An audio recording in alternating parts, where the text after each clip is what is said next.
The person membunu yenya ejuma aye. Jobs would be my major focus. Now, me be training 1 million youth in digital skills. Vice President Dr. Bawumia said, "Obe create 1 million jobs are." And Penfobu baby said, "Patre kwasi obema wontoma na watie anything." Na yemisa napkufuo. Yemisa nurses and teacher trainees. Yankon of East yemisa Palugu Dam. Mobile money tax, betting tax, Cape Coast, the people of Cape Coast, airport and harbor. Ebiniho. Enti se wa dikanya kasa nyema we nyina na antumi ammamu a den na kire se obetumi akriti amammabu no. Now, the same Vice President Dr. Bawumia said we created 2 million jobs. Meanwhile, Uko Ghana Statistical Services all public sector workers 688,000. Meanwhile, Dr. Bawumia said or the over 900,000 and I become public sector workers. About saying and she can say anchor and farmer OBBR higher. We are for KTV, so we are for truth, justice for all. Now, yet say 7th December ebe Ghana for ye kwa tobacco yi on penny for na ama a year or more most time say yen to abama woman abosha kesia pa yansem ketwana yewra His Excellency the Vice President of Ghana Dr. Bawumia what in Sembia Betwa Bonti watcher say electing as a year president year 2024 about to yakotu ya obetimi creating 1 million jobs at the Ghana youth na obia enye adwuma ye na yebusa say na sisi de wo ya enye ya na enye me na meka video e wo hono mo yanko ne kohwe video no efamra ye ba Mr. Frank Adani was timinchen was studio has ene no ebetwa so the person membunu yenya ejuma aye. Jobs would be my major focus. Now, me be training 1 million youth in digital skills. 1 million youth in digital skills. Ohona ejumano ewo ubetimenya digital skills.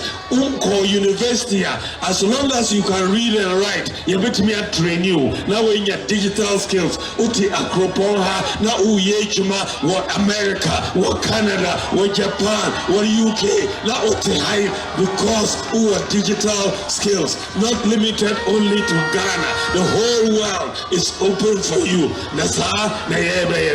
Nanakuya. Mr. Frank. In fact, what be a very fantastic question. Ghana, you IMF. Yeah. Or my BIA or call IMF biano. Your conditions are IMF edema or mino. Na Ghana yedi IMF akachire Ghana mampanin say ene kwan say ofa adwumayefo even adwumayefo kura na omuwo mu no esese oyibi adi.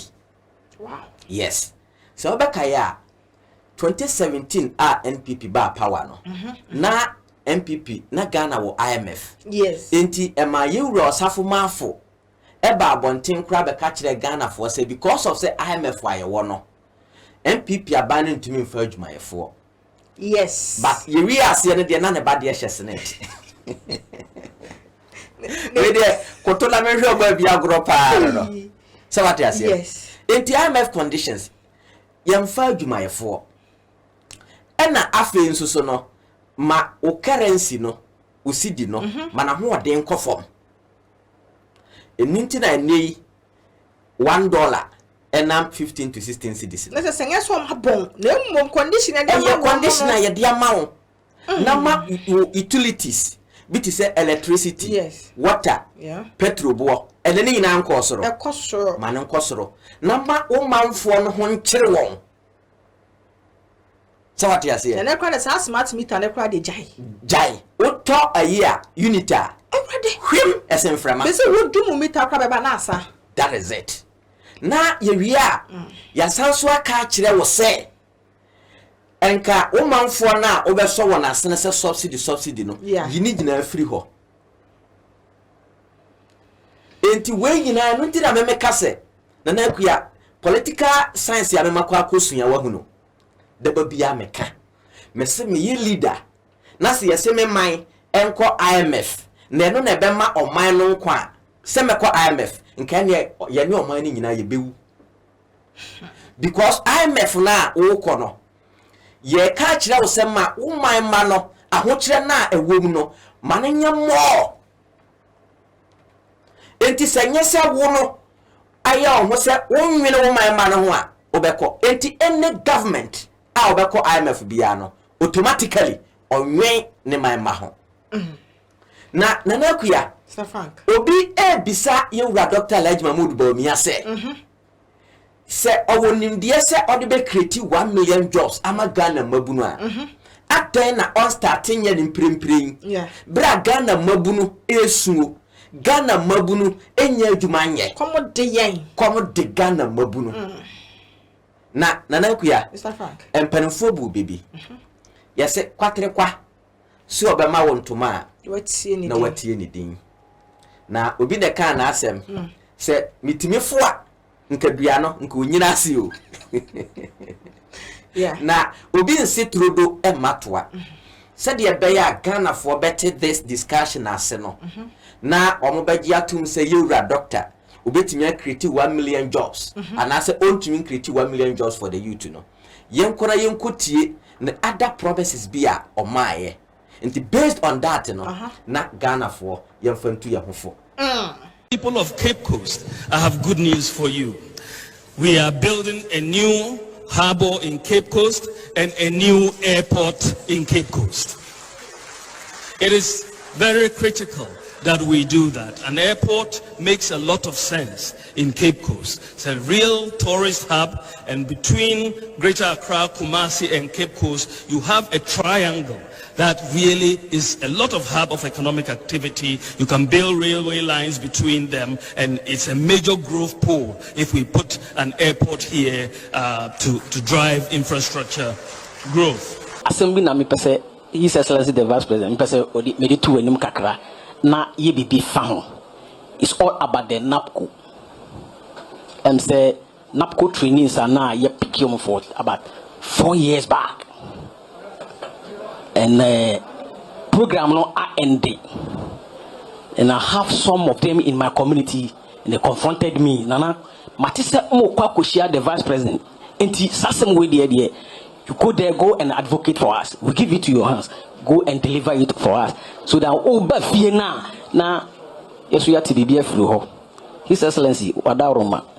Say NAPCO for ebinum stipend be akam is unpaid stipend. And they have not received it. And I know that flagship problem is directly under the office of the Vice President. Please and please, when is that unpaid stipend is going to be paid to them? I know the number of the NAPCO trainees in Ghana, they are many. The number is so huge. Very so huge. And they are also going to vote, please. So when that unpaid stipend is going to be paid. Thank you very much. From and Mono, can you beat your chest and say, yeah, yet this signature project in the north? I think the most important project here in the north since independence, a Palugu Dam project. Okay, is the biggest investment. Say we're drawing books no more since independence. Okay, okay, what I check government be by say Palugu Dam, but we're here as a signature project, and in a number one, so there's no doubt about that. Palugu Dam, no, it's clear. Government, but for any government since independence, there's no investment ever seen. Palugu Dam, you know, and it's something that is for the country. It's something that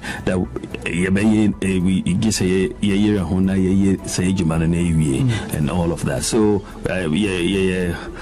very pleased with that signature project. The peaceful march by peasant farmers from the Upper East and Northeast regions was to lament about the abandoned Palugu multipurpose dam project and impress on government to ensure its speedy execution. The farmers marched through the principal streets of Nalerigu and later paid a courtesy call on the Nayiri to support their cause. President Nana-Addo, through a Sino-Hydro facility of $999 million, cut sword for the construction of the Palugu multipurpose dam project. The project, which was awarded to Power China International Group, has, however, been abandoned due to lack of funds. Executive Director of the Peasant Farmers Association of Ghana, Dr. Charles Nyaba, explains the rationale for the march. These are all farmers from Upper East and Northeast who are so concerned about their farming activities. In this part of the country, the main economic activities for about 90% of the people is farming. But because of climate change, now in the dry season they can't farm. So the Palugu multipurpose dam is coming to address this concern. But we have realized that when the sword cutting was made, nothing has been done. There's no any work that is done in that area. So we are calling on Alhaji Bawumia, who is the son of the land, to lead this campaign. Some farmers have also been sharing their ordeal about the abandoned Palugu multipurpose dam project. Because since they came and cut the sword, contractors have moved out of the site, nothing is going on the site, there's no work going on there, and no contractor is even on site. So that's why we want to caution and bring to the attention of the authority that no, work has come to a stalemate and we don't even know where is it. As citizens, we are at a loss as to what is happening to that project. We want the government to expedite action and then to ensure that this dam is equally implemented. Since this project also lies in the doors of the citizens of this region and the son of Palugu, and where this project is sited, we want them to make sure that there's budget allocation, there's concrete efforts in concerning that dam.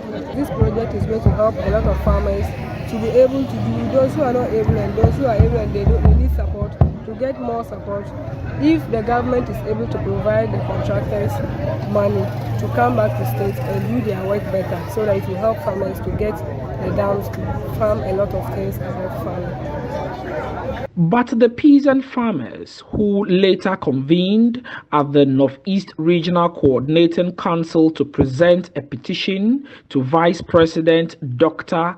Bawumia, were disappointed that neither the regional minister nor the coordinating director was available to receive their petition. They accused the police and the Regional Coordinating Council of deliberately sabotaging their efforts in getting government to expedite action on the Palugu multipurpose dam construction and hence demand they be reprimanded. The coordinating director, who has been paid with our own money, has refused to meet us to receive the petition. When we asked the staff around, they said he's gone for lunch. You go for lunch for more than 2 hours when you are paid with the taxpayer money? Is that fair? No. We need to begin to call our public servants to work. We are not begging them. We are not begging the regional minister. We are not begging the police. Okay? They are paid with the taxpayer money. So we are so disappointed with their attitude. Hundreds of farmers from the Upper East region and the Northeast region have staged a peaceful march to impress on government to commence the construction of the Palugu multipurpose dam project, which has been abandoned for some time now. They are urging government to make the project a priority by taking advantage of the ongoing IMF program or a public-private agreement to ensure speedy construction of the project. The farmers were, however, disappointed that presenting a petition to the Vice President through the Northeast Regional Coordinating Council, neither the regional minister nor the coordinating director were available to take their petition. The Ghana cedi has obtained the dubious distinction of being the weakest performing currency in Africa at this point in time.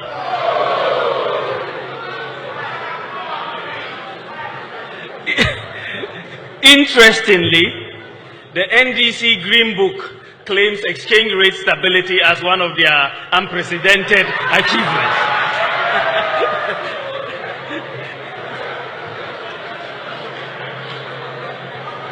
In an open economy with market determination of prices, exchange rate movements are the most important indicator of underlying macroeconomic fundamentals. As the saying goes, when in doubt, observe the exchange rate. The lesson from history for governments is that you cannot manage the economy with propaganda.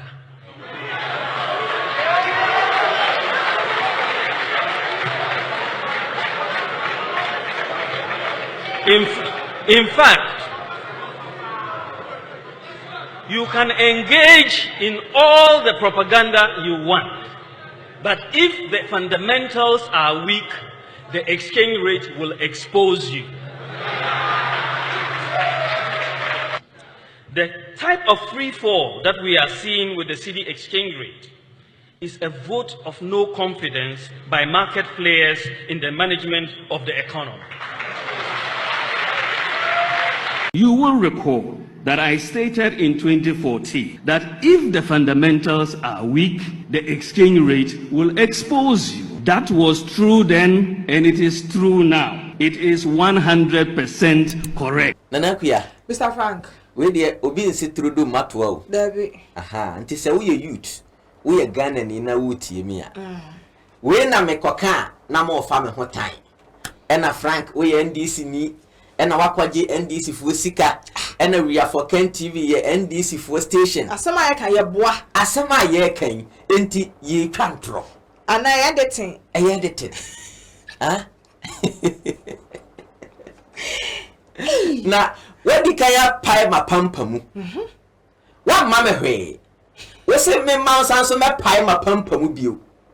Ah, adan sabi. Adam de pampa manyame ya ho. Na Ghana mabunu adan ya huru ya nim kosoro ana. Ana miti ye yi dade. Esi Ghana mabunu a ebre. Na yewura Dr. Alhaji Mahmood Bawumia. Producer mama ne picture onen yewura ya mama Samira before and now. Before and after. Before and after. Na oye Ghana babunu a won so for two hofo. Na ohwe omo before. Na ohwe after ya. Na won so fatoto wo de ho. Na bisa wo say won so wo de no etesen. You go so dina before. That is it. Wo kura no wo de no na eyes na omo before. Yes. E ba ne say na wo to abama omo nko ade. Omo after. Na oda so ti wo ye bi si da fempu na wo drop it. We eya sensebe o. Yes. Eya sensebe. Mr. Frank. Nanakuya. 1 million job ne die eye boshe awahye. Onyam medi president. Basisi e ni die wo say wa ma Ghana mabunu 2 million jobs ye. Currently Ghana mabunu 2 million. Omo ye adwuma. No. Say yampa ana. Nanakuya. Mr. Frank. Mamen set the record straight. Enye nokore da biara da. Se 2017 BC NE NPP government Dr. Alhaji Mahmood Bawumia ene Nana-Addo danko Akufo-Addo edano omo a create 2 million jobs. Oh, the boy doctor won't mean transfer sir. Nanakuya. Mr. Frank. Na videos ya ye kohwe yi de wa he na ene nokore se. Mi bisawo, wo de video ya ye kohwe yi de wa he ene ene nokore ese. Ye wo bibi ye friend CV. Okay. Ye ka CV a eye wo niema wa ye achievement. Yes. Eno so na ye hwe ne ya fa wa adwuma meboa. Yes. Na per video ya ye hwe yi Dr. Alhaji Mahmood Bawumia CV. Na oso obema wa adwuma na wa create nyuma. Na kure. Since you said also wa create e wo ho. Dabio. I am daring all NPP communicators. Okay. And I am putting a challenge to every NPP communicator say NPP yankasa ye party. Nana-Addo danko Akufo-Addo dano. Ene Dr. Alhaji Mahmood Bawumia. Omun create 2 million jobs bia. Enye nokore ne, enye nokore ochina. Na Nanakuya, meet me metna we are for Ken TV enka central sa abramenkyere adanse. Na essence me tumire na machire sienti no. In the first place, obi bia okita no form bia no. Onko Ghana Statistical Services. Okay. their data. Oko data, a whole public sector workers. Abaya Juma for ye 688,000. Fiti Dr. Kwame Nkrumah pencil besi enne. Ye 688,000. Hey! Utie. Metie. That 2 million jobs now Dr. Like Mahmoud Bawumia say were creating. Or say about 900 and something thousand. Eko Abanjuma Fu. Yes. And about 1.1 million and so war private sector. Yes. Na Nanakuya.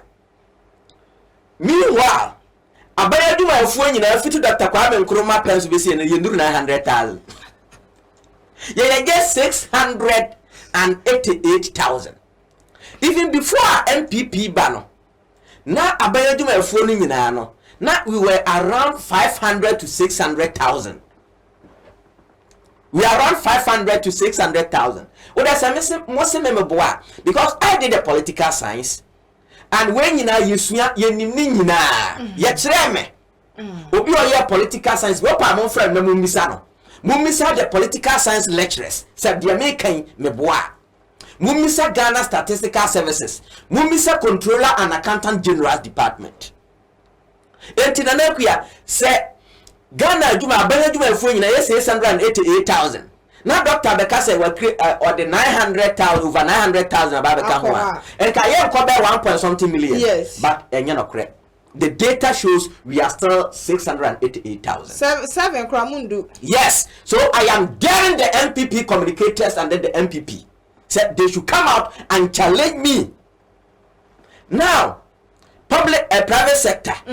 So because a private sector there, ebia a hono de wu yeah. Adia ye de check ehunu private sector yes net. Okay. And a compulsory for every worker in the country. So be join us net. Okay. In the public sector workers, you know abaya juma no. Ye automatic. The moment ya abaya no be fa wa juma no, automatic. O join us net. O join us net. Okay.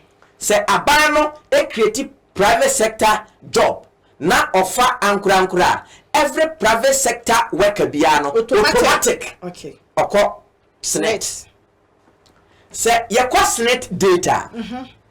All SNET contributors, both private and government, 1.8 million. Doctor. Na hewa hunu yeti Ghana ha yasi yempe no kure agise nkontompo fiti Dr. Kwame Nkrumah pensu besi enei abaya juma yefo ne ankura juma even emam omo amoton eniyama wodom omo nyina aka ho bi o omo amoton eniyama wo stores omo nyina aka ho bi because recently oba SNET na omo na mantamu yes say at least okowa hunjima if you more tompiote you know moka ho enti say we are buying na say we create 2 million jobs esenka automatic reflecting in the SNET data. Yes. Na ba na say if the network no I stop it downloading ana na they get time no na you see him say internet na minim so your back Zuckerberg go so of course Eastern region and na ohima be say na in fact omo mudi Dr. Bawumia chidi omo ha adwene o so wasi na ohene wasi ne hene a hene benya o say the king or said the president of the internet said dear ben hey Christ Eastern region ohima akra ne see no omo de be dey no enti nana kuya say politicians no can sema you have to be very critical and analytical. Yeah. And you see the MPP Goro boys and any communicators no who defend this as we no. They don't have the information. They don't know. Because me I can tell you say me start abaya juma no na 18 years in pomi nuru yo. And na maya abaya juma besi ene. Enti me wo very much experience. It is a me kasa minim dia maker. Yeah. And a minim private work. Me kasa minim dia maker. And a masanso akosuku akosuyanwoma. Me kasa minim dia maker. And a mene a man for we are for ken for nem penifo ahodo edi nkomo. Me kasa minim dia maker. me ne politicians ya so di nkomo me kasa me nim de America adentina omontumi ma me challenge me in a single day so we the retro challenge omontumi NPP communicators yesramo sa 2 million jobs na your doctor say we create no mo for evidence mra Wala be a sponsor ba bi owo bia no me sponsor na nka ye no one on one. Ai na ka my interview mu. Na wonim. NPP for. Me so mo mba. Say NPP mpani fo no. Omutimi kosugu mo mbi so. Panimpa o. Oh, yesro. Na wonim Frankada ne enkasa de. Na de ode ye de. In fact, ogu ye party ne kura o. Na mo the party na mo twe ho. Party na omo nyina o man ho. Wonim man no me catch am say ogosika na adwuma a oye no me pese me bodin me gba o mbehunu o UK no catch am say mo ankasa munim say ade a Mr Frankada na ka no eye nokore because eye ne mo edi nkomo private a mo mpo ka de chensa adenti na mo stop abrante ne say manen kasa say mo nka na obi ka mo bi dia monye die ade na mo nwen oman no ho unim Ose ya Mr Frankada ne mintimi nkola nim kwa kasa asem we nchira no nka de ode be yeme no because asem na o ka no eye nokore and ono ade o chiri ni wo wiase nyina ne se o ka asem nokore na o be challenge no and o be ka chen so nka na no ntum and man no ne japade ne nanim enyama owo no se ye chemu mako 100 ni nya bi but because of nokore ntino or respecting bume Osiminti nko Mr Frankada ni anim enkasa asem we nkyere no ba wo MPP goro boya ya ye WhatsApp administrator wo so ya na wo di mi atem but mo mpanimfo no omo enkasa nim se aseba Mr Frankada ni kan eye nokore ya nwe Ghana fo ho na woni MPP mpanimfo no se okre omo di nkomo nkyen a and omo yi omo yam ka nokore no na omo appoint Nana-Addo Bibia Nana-Addo. Me Nana Brai. Nana Brai. Yes. Oh, but onwa best. Yes, per dia omo kan so kwa ye tintin. Okay. Kabi an kabi. Okay. Di oba ye bia so nye. E na omo so aye omo so okay na sa na dia. Ye nyina ye ntari akiri na ye nini kakra. Sa na akwa ye no. Nti ye say omo YBD na omo ye no yudium. Ama na ko sa aka na ahe akora okọ. Enti na nakuya. There is no 2 million jobs our NPP government are creating. Hey, yes, it's asama amakan. What they say most me boa.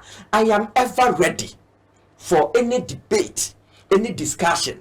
Inti miracles abwajene samia uku anyone NPP communicators no. I am ever ready to face you.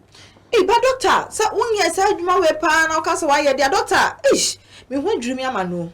Mama won you way Nanakuya. Other video right. Please share your boss and not the that be when Jesus said currently no work kasa somewhere you.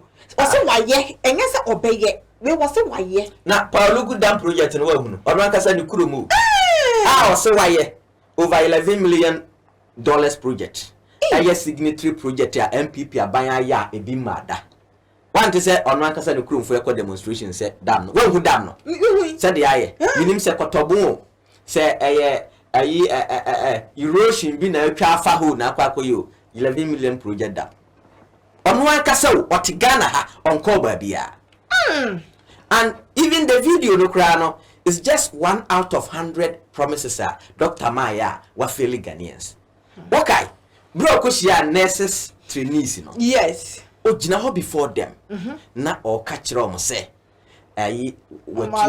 allowance yeah I want one female nurse very bold ka kire o mo say no kra nie me ba school mu ha mfia miensa nie me receive allowance da nti da be na beba what I say na na reply no I say any Ministry of Finance be kasana bahwe na omo release fund na omo de oh doctor na nakofu na omo da so tifie o NPP fo bi mu ye napco workers omo tifie omo sugu omo yam and do you think that they will vote for you me say party nti omo ntumi ma abonten say bi mu ye delegate okay and ebi mu there are some audios ebi mu kra dia send me wo ha say me kan napco fo asema na eyo omo de omo say Mr Frankada ne bo ho maye na odi e enkonkosi abato no na so ntoma ye yakosakose wo yetirim ya fa ye ho adwene na ye ntimi ma abonten ye hwe omo se eka wa mo abo akọ school adwuma bre omo abre aye adwuma omo sika omo ewo omo ho nyina because omo nim se aban wodi aban de okade a eden ya obetua abobbo besia se ebeba besinne besinne na Mr. Frank Ghana ha no ye constitution no emre bie ni wa e kire say president ana say vice president na say NPB mpo e hyebo no wandi so a yetimi de ni koji ana say yetimi like eye bibi fa ho emre bie ni ho sa Mr. Frank Nana-Addo yen current 1992 constitution no bogus mfaso obi ani so eno na ema politicians no bokro no akese because ka we watwa ntro da ho pefe evidence nie na kan ne mra na den ediu mama nkire wa ade baako NPP fo wa hunu omo na omo ho ye nwanwa yese kotrese nipa na wotobo aboro no hunya na hi said do dia cheka se fa bo ha that is it akwe na neje ne papa nna no ho ye hi obi a waye political science history bia no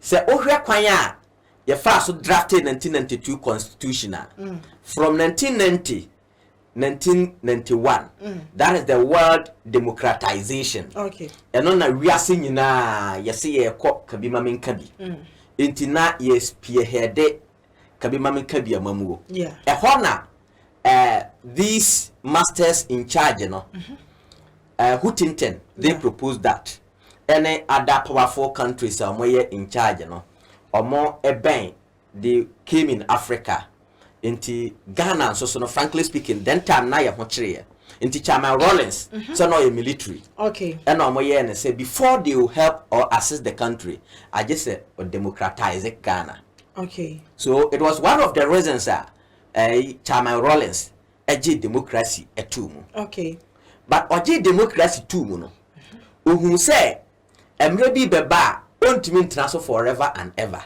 obe free so one ne mpanimfo obe free so but obabeye military leader no was step toes on most of the NPP gurus and other big men in the country enti ohehunu say omo draft constitution no na constitution no and favor these politicians na ono no ana owa aban mu na na ofiri aban mu a mra no besan so akekere no ne ho be kire no enti omo drafting constitution no in such a way say we a politician na udi so a ufiri so kura na you have your freedom so owi no ye no indemnity clauses me nya lawyer but obi ose me ye oye lawyer bia no asema me ke me bo a on challenge me a whole na NPP they stood against the 1992 constitution no me catch you because was step toes on the NPP first they wanted a revenge through the constitution and Chairman Rawlings and so why fast it will be near fast constitution no favor incumbent government was also called opposition as also favor what the NPP for mo se mebu bia no mo ma bontina mo challenge me NPP fought against it but then time no mo opposition even on drafting puno they didn't include them ya form one shemu no mo ye NDC for na ye PNDC NDC for na ye enti omo ye no kura no we see Chairman Rawlings musana ne party ne PNDC osanso share omo say ene kwan say obia ye baba ko election no ene kwan say obia use the existing political party no to be as a party eti with a Ghana for usana ye ka say when it comes to independent candidate here Ghanaians our maturity is not there enti say ye nim say party way ena abodewura anti ye baba ko election yes will be answer no what's sana be dey go say ye mo na New Patriotic Party NPP buy so what you say yes. And NDC no because Chairman Roland is very fast and intelligent and no EP free no be NDC NDC no people are conversant with it because the PNDC is there. And I was also NPP, New Patriotic Party. No, what the first name I say? NPP for. Oh, frankly speaking, I've forgotten. I don't want to. Yeah. That then party, no. Meaning say I prefer will just recall me. Yeah. It's not about a new party. So you need more. So almost hurry. Not even they boycotted 1992 elections. Okay. 1992 elections in Podia NPP uncontested. Yes, NPP uncontested elections because of Agulahuna near Tetene Niama Chama Rollins de Gu now Kwamuno. Nothing favors the opposition. Enti Kwakrana Wakokwa. Enti Emma NPP a boycottoye. Emma NDC. Emini Ekoye. And then NDC one man echo Omonkwa they won everything. Enti so one who read the political history. We are not NPP for no no. So Omanko because they do not have any representative to challenge the NDC. So what you are saying? NPP AUSU court and the constitution no fight as an opposition fighting against Chairman Rollins. Okay. It say Chairman Rollins the policy be ba program be ba na be ba na NPP for na tamomo the omoko court.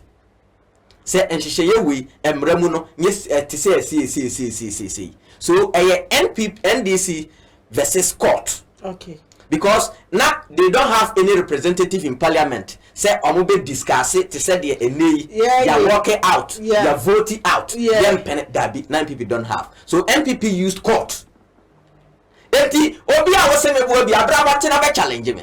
So in 1996 NPP more contested, but because of the restriction now know they couldn't win.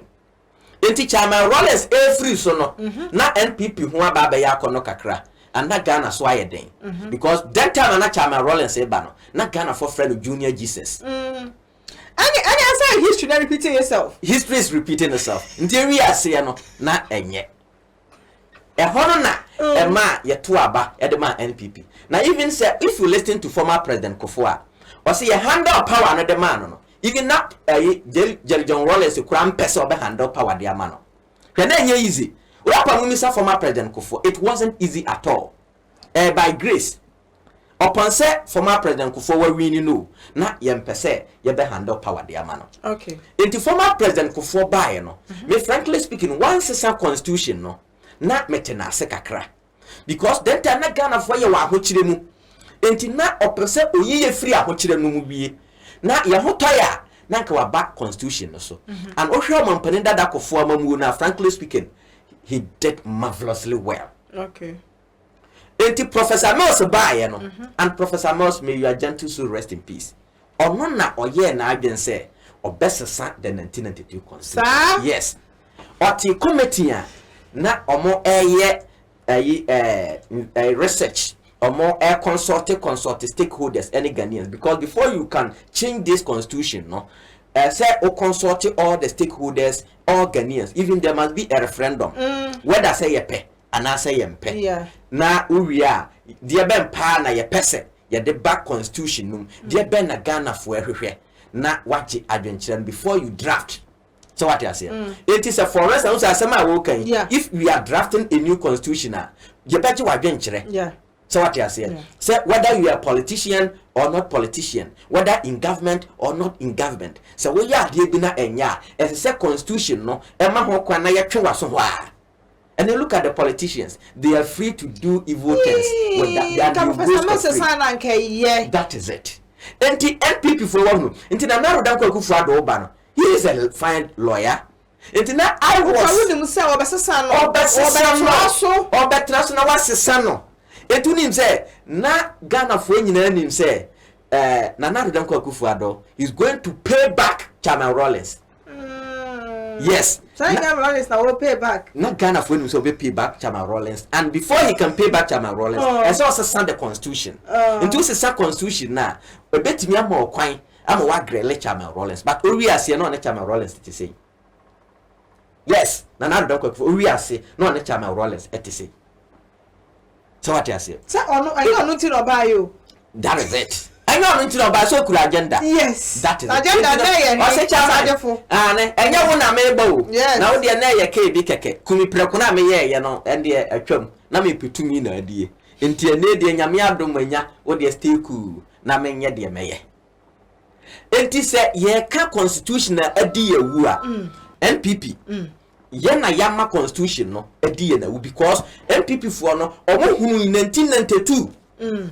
1992 no mu say constitution no enye enti besi ne what has happened na ye ntimi say constitution no because the way a favor am no to me tantro amache central ho da ho central here that is it bibia ni wa chechire wo mo that is it omo free power cry na bibia ntimi chechire wo bibia yes say ya ye na say we are politician now ba we are the obe we are no nyensamuli we are no wakata auto say paper ya de obekọ court document ya de obekọ court no yakwa kodi wa asemi na ebi ni ho a evidence ni court also deal with evidence yes o hwe ai ambulance ato force in case no yes nyese sikadie bi ankoso ebi akoso sikadie akoso but document o de be prosecute no e wo he bi ni wo de kanokore pass na na akua hwe ambulance your mind ekwa akokra under NDCO obeka se owu apakan adakato hwe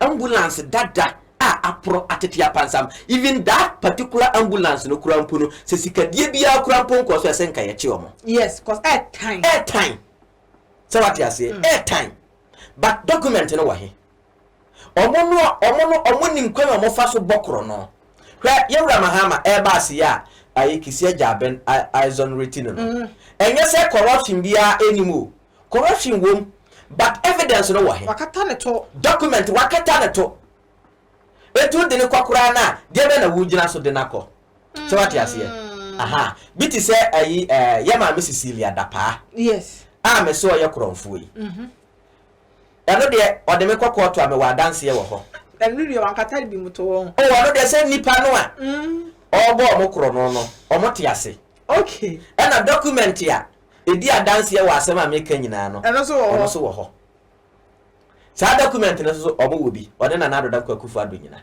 okay so what you say okay un se obeka Cecilia dapa sika no a ye koche no woni dan mu no na ye $5 million yes yes nkaya na e wo ho de special prosecutor omo the counting machine the fastest counting machine ekwa kan sika nkaya na aka no omo take 5 good hours no omo ntimi kantum yi hey yes it is a sika de ya modin na na count mu ahodo ne sika egumu de na na kuya jai Dabi na ono no de no de ni made no court na sekro yese pane enwo pane krovu akọ wi ana krovu akọ fa ase be ni fa kitu bi that's all no so no na she knows say we wi ano say wakọ wi ana na wo also made wo kwakọ wi sika ayi odefo ade ye de cheche Dabi Nana-Addo sika yakobo kro no abagie gu ho na wo made na wo ba be wi ase kire no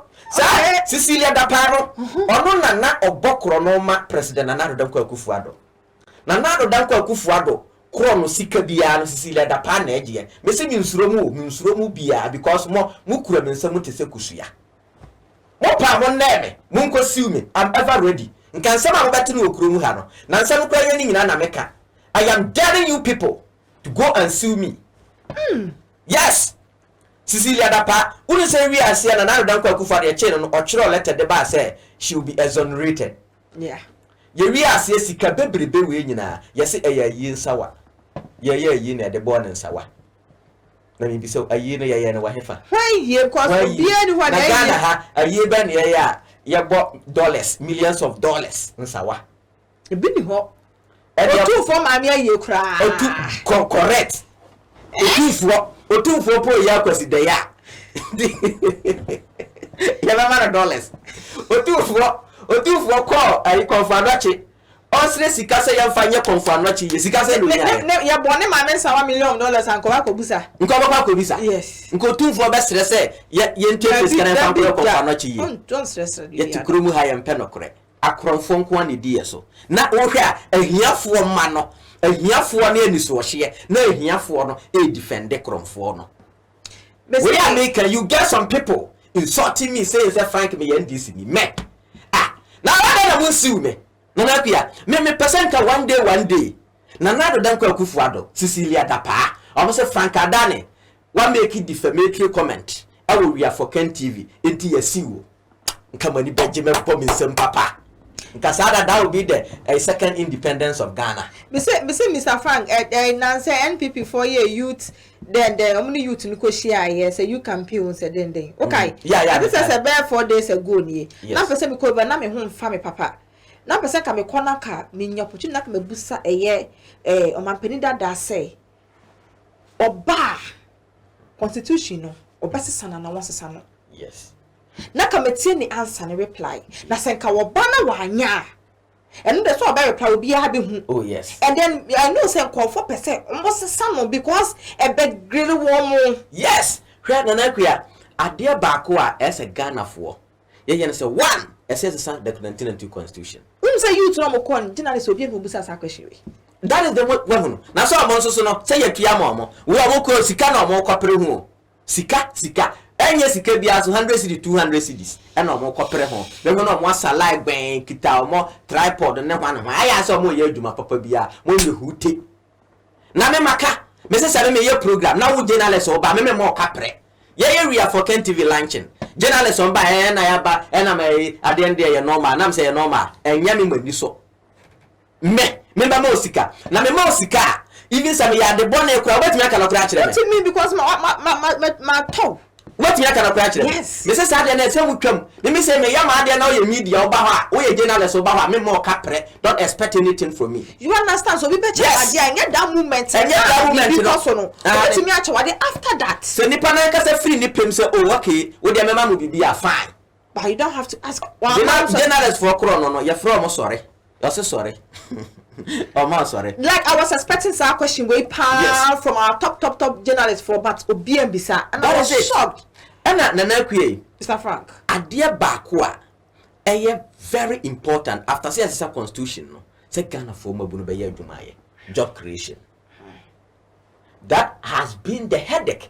Where the baby ameka say omampani na obeba na obetimi create enyuma ama Ghana for anya biaye. Ama Ghana for who say oh no kre adwuma buso ese di adwuma no afono ye ama hoho kra beti ababa ama hoho kra beti manya bia no na se wanya hwe kra na bepe wa asem of course yes say no kra beti me say your mind no obeti me say your mind no because one thing is say omanfo no ho to mo a automatically omo ankasa no mbadwina adwempa yes aya e kwan nya they will do it yes ahokire ye o yeah ahokire ma nipa di bone ahokire ma adwemone eba nipa trim ahokire ma obi ye ade a onwen so obeye ahokire ma nipa no nya trim po bone wo man no so ahokire no esi nipa no nimdie na adwen kwan of course so omotowa you have a free will to think and you think positive na wo dwen positive no na o man no so no ekoso enti adwuma ne de na Nana-Addo mesre that should be the first priority na yenya bibia and na doctor so obeye no oh and doctor de na oh that be ebia na we de obeye oh Mr. Nana-Addo forget oh say bia na ba ko no de ye besi usu anka hye wo ma ba ebia we de nani abere se de bi se wo say wo no o de adwen ne ba president mfa so say betting tax obetwa na Nana-Addo wo de adwen ba na se president mfa adwen ba doctor ne kan ka se mahama ne kan so obetwa betting tax oh doctor so obetwa ani 11 nyina na minim die nti aste wo nyantwamu because yakwa ko ready media budget review yantwam eya nwanwa so what say ono ni say oni say then he doesn't deserve to be a president if so oman no ko ahokire ohaw ne amane mu na wonim se saa abcd we na wo ya oman no ho beto no na wontumi nya wo se ye ma wo kwan na nkura mpo omo ha mo nsofo nsi omu anim enka Professor, you're vice president. Now, of course, oh yes. I deal with back. That is it. Yes, a history. Yes. And Abronya Kurasa also come in him. Mr. Frank, Mr. Frank. Brana MPP did emission tax bano. NPP National Youth Organizer. National Organizer. Yes. Nana-Addo. Oba wanting but Peace FM. I can pay. Also on penendem penechina na Ghana for break. Sa tax na die. O can pay when na ye ni bibi. Obi anya ne so. Ya pa wono. There Ono kura ye National Youth National Organizer. What me can wa we vice president. Also untumi nka. Who deserve to be a vice president? Ah, no, ya. Yes, cannot crunch no. Mr. Frank. Doctor, how there is here Mr. Frank say for phone so nim. Ah, ya no for phone so nim. Oh no so that ya the guitar man. Unimu. Yes, one drink beer, one YouTube brother be account. Sir. The account. DMB. Mr. Frank, every night sorry so we patch our last submission. Nana-Addo. Mr. Frank. Say Vice President Dr. Alhaji Mahmoud Bawumia say obe create 1 million jobs ah. Empenfo bu baby say patre kwase obema wontoma na watie ni din. Na yemisa napkufuo. Yemisa nurses and teacher trainees. Yankon of East yemisa Palugu dam. Mobile money tax. Betting tax. Cape Coast. The people of Cape Coast. Airport and harbor. Ebini ho. Enti se wa dikanya kasa niema we nyina. Na antumi ambamu a den na kire se obetumi akriti amambabu no. Now, the same Vice President Dr. Alhaji Mahmoud Bawumia said we created 2 million jobs. Meanwhile, Uko Ghana Statistical Services all public sector workers 688,000. Meanwhile, Dr. Alhaji Mahmoud Bawumia said or the over 900,000 and I become public sector workers. Saying even 50 Dr. Kwame Nkrumah pencil basi eni you knew 700,000. Now say what's work creating 900,000? Is it a ghost? I said private sector. 1.1 million jobs. Yes. Meanwhile, Okwa Senate data, all Senate contributors comprise public and private. It's just 1.8 million Ghanaians. And Okra ni jumfuwa ma nyina ka ho bi. Omo amotonton ne ma wudwo ni street omo nyina keka ho bi. Ene ye na aban adwuma efo. Na that 2 million no. And it's automatic. So obi biara wo ye whether government and as a private job or banner create, you have to be on Senate. Yeah. Never saying. And no money Senate.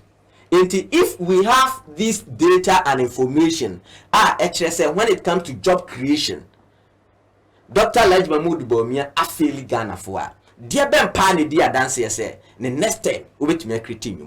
And moreover, you miss Ghana for say Ghana youth to a per Juma. We are more than 6 million. Of course. Even 10 million youths. Yes. And a per Juma. Now created 10 million 1 million. The 9 million no or more kwahe.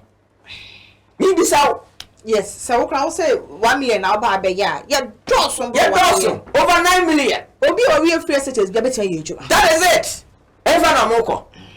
When I must say free SHS, my idea na be graduated. Those free SHS graduates, you know. What work are you going to create for them? Now the area university in Ponyo Jumanya, we see SS graduate. We should speak truth. Now we are babu na wuti yemia. Bisa ho say o juma. Very simple. Enye me na message through drama. Say o juma. Fair enough. Fiti mre santi a wo pa adwuma. Se wanya bia wo ankasa how ne amane a wo na mu no. Kuna siniko e de asi ho. Mr. Frank Adani. Nana-Addo. Eda sepa. Nso me da wase. Ebusia for aha ne de akoma twetwe ni nyina ebesi. Wo so wadwe nkyere ne de hen de wo no. Chiroma yen e wo comment section ho no mo. Like ne share video no. Share link no, share link no. E fa maye ne so no first time na wa subscribe e de amaye. Midin e de Nana-Addo makram.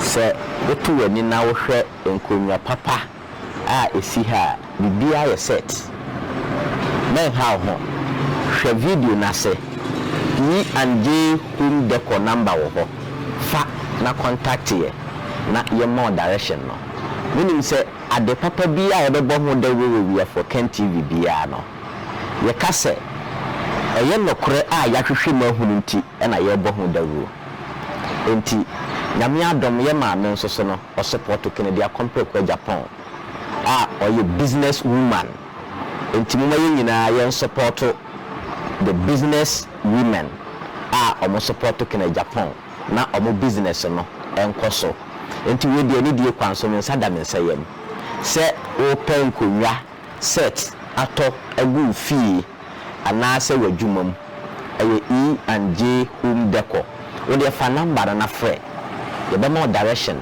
but you own person be ba ha mpo a ya anka se de bugu ka mu na ye de abrew menim se we are for Ken ne Ghana for no beboa ama ye ma me business no akoso for any enquiries we dey fa number no ye we are for Ken you say ade a ye bo ho da ro bia no e papa asemba come and hold us responsible. So once you say same if you Royal Gallery wo opekuma and into jema me number no ni ndin kita wo diem 0537 314546 0537 314546 na man na me de atudwa ama no from ma me no ni ndin kita wo die so person ye say wo ba no mfanya na yo flo ana say ye say wo ba no mfanya bibibia e fa na nanom ne ehema asem ho and dem e kan for Royal Gallery e de ama say from no ni omu ndin kita wo die o mbe say wo ba no so de ye bibi e wo school ana say mpo wo to e de amuna wo nua e wo amunane ana say wankasa wo to na wa ton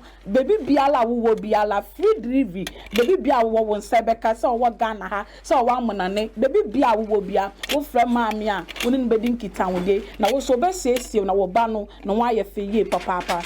The foundation of every kid's education is important to every parent. That is why Leap International School is here to give your kids a solid foundation. The school that cares about its environment and seeks to transform it is one that cares about the education and well-being of its kids. The school has a playing ground, a bus to convey the kids in and out of school, as well as a well-furnished facilities and resources to groom the kids to future leaders. Not forgetting the well-learned teachers that are patient with the kids to ensure understanding is easy. They are located at Amanfrom off the Pokwasi Amasaman Road. For more information, call 0246 928 031 or 0246 098 067. Be part of a school that leads, learns, evolves, acts, and develops through sound education. Lead International School, the next leaders.